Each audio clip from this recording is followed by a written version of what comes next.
वर्ष 2024-25 के संशोधित अनुमानों का विवरण इस प्रकार है। राजस्व प्राप्तियां 2,62,618 करोड़ 28 लाख रुपए। राजस्व व्यय 2,94,557 करोड़ 43 लाख रुपए। राजस्व घाटा 31,939 करोड़ 15 लाख रुपए। पूंजी खाते में प्राप्तियां 2,36,335 करोड़ 87 लाख रुपए। पूंजी खाते में व्यय 2,04,289 करोड़ 79 लाख रुपए। राजकोषीय घाटा 70,090 करोड़ 84 लाख रुपए। वर्ष 2025-26 के लिए बजट अनुमानों का संक्षिप्त विवरण इस प्रकार है। राजस्व प्राप्तियां 2,94,536 करोड़ 49 लाख रुपए। राजस्व व्यय 3,25,545 करोड़ 90 लाख रुपए।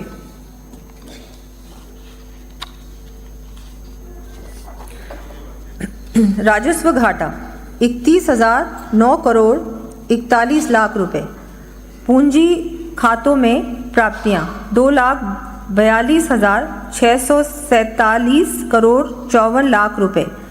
पूंजी खाते में व्यय 2,11,523 करोड़ 4 लाख रुपए। राजकोषीय घाटा 84,643 करोड़ 63 लाख रुपए। विवेकपूर्ण राजकोषीय प्रबंधन एवं राजकोषीय समेकन। हमारे द्वारा राज्य में व्यापक स्तर पर इकोनॉमिक डेवलपमेंट हेतु फिस्कल मैक्रो कंसोलिडेशन का विस्तृत रोड मैप प्रस्तुत किया गया है, जिसके लिए हमने फिस्कल पैरामीटर्स को अनुमत सीमा में रखते हुए समुचित संसाधनों की व्यवस्था की है। बजट अनुमान 2025-26 में राज्य के राजकोषीय मानकों का विवरण निम्न प्रकार है।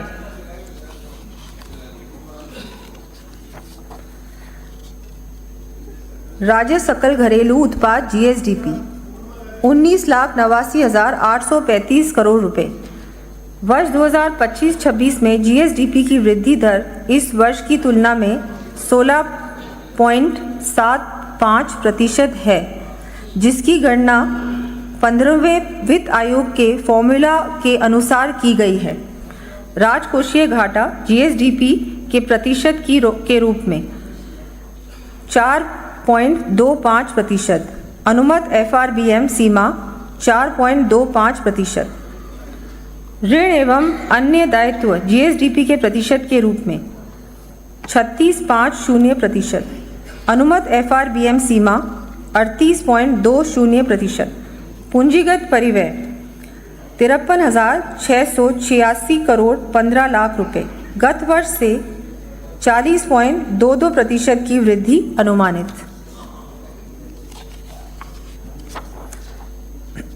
Consolidated sinking fund. हमारे द्वारा किए गए वित्तीय नवाचारों से RBI द्वारा प्रदान की गई वेज एंड मीन्स एडवांस एवं स्पेशल ड्राइंग फैसिलिटी का ऑप्टिमम मैनर में उपयोग कर फंड फ्लो लिक्विडिटी मैनेजमेंट से राज्य को चालू वित्तीय वर्ष 2024-25 में लगभग 500 करोड़ रुपए की बचत होना अनुमानित है। इसी कड़ी में हमने गत सरकार द्वारा बढ़ाए गए अत्याधिक ऋण भार के रिस्क मैनेजमेंट के लिए RBI द्वारा संचालित कंसोलिडेटेड सिंकिंग फंड को भी सब्सक्राइब किया है। इसके अंतर्गत राज्य को रेपो रेट से 2% कम ब्याज दर अर्थात 4.25% पर संसाधन उपलब्ध होंगे, जो कि बाजार दर से लगभग 3% कम है। फलस्वरूप राज्य पर ब्याज भुगतान के भार में कमी आएगी।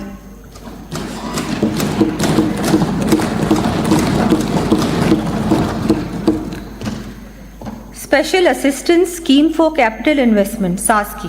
केंद्र सरकार द्वारा राज्य में पूंजीगत निवेश बढ़ाने हेतु सास्की योजना के अंतर्गत राज्य को 50 ईयर इंटरेस्ट फ्री लोन उपलब्ध कराया जा रहा है। इस योजना से राज्य में सड़क, जलापूर्ति, स्वास्थ्य सेवाएं, ग्रामीण शहरी क्षेत्रों के विकास के साथ ही अर्थव्यवस्था का समग्र विकास होगा। इस योजना अंतर्गत परिवर्तित बजट 2024-25 में 7,800 करोड़ रुपए का प्रावधान रखा गया था। हमारे द्वारा त्वरित कंप्लायंस तथा योजना अंतर्गत पूंजीगत कार्यों के बेहतर पेस ऑफ एक्सपेंडिचर के आधार पर 10,500 करोड़ रुपए प्राप्त होने संभावित हैं। साथ ही वर्ष 2025-26 में भी लगभग 15,000 करोड़ रुपए के ब्याज मुक्त संसाधन उपलब्ध होना संभावित है। Asset monetisation. हमारी सरकार विकास को गति देने और संपत्तियों के सर्वोत्तम उपयोग के लिए भारत सरकार की नेशनल मोनेटाइजेशन पाइपलाइन के अनुरूप सड़क परिवहन, ऊर्जा खनन और शहरी बुनियादी ढांचे जैसे क्षेत्रों में एसेट मोनेटाइजेशन के माध्यम से उपलब्ध संसाधनों को लेवरेज कर एफिशिएंट रिसोर्स मोबिलाइजेशन सुनिश्चित करेगी। Power sector reforms. केंद्रीय बजट में राज्यों को पावर सेक्टर रिफॉर्म्स हेतु हमारे प्रस्तावों को मंजूरी देने के फलस्वरूप राज्यों को वर्ष 2025-26 में भी जीएसडीपी की 0.5% अतिरिक्त राशि प्राप्त होगी।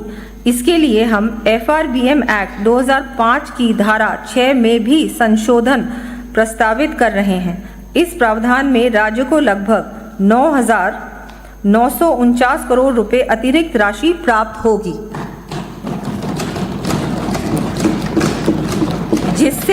जिससे राज्य ऊर्जा क्षेत्र में आत्मनिर्भरता प्राप्त करेगा।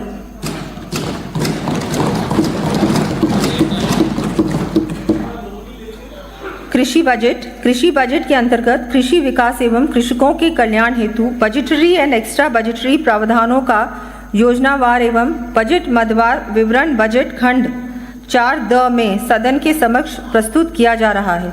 कृषि बजट के अंतर्गत वर्ष 2025-26 में समेकित निधि कंसोलिडेटेड फंड राज्य की स्वायत्तशासी सहकारी एवं अन्य संस्थाओं के स्वयं के संसाधनों सहित कुल राशि 1,10,981 करोड़ 40 लाख रुपए का कृषि विकास एवं कृषकों के कल्याण हेतु प्रावधान किया गया है। कृषि बजट में से राशि 65,232 करोड़ 4 लाख रुपए समेकित निधि से व्यय की जानी प्रस्तावित है और राज्य के कुल बजट का 12.15% है। कृषि बजट में गत वर्ष से 14.6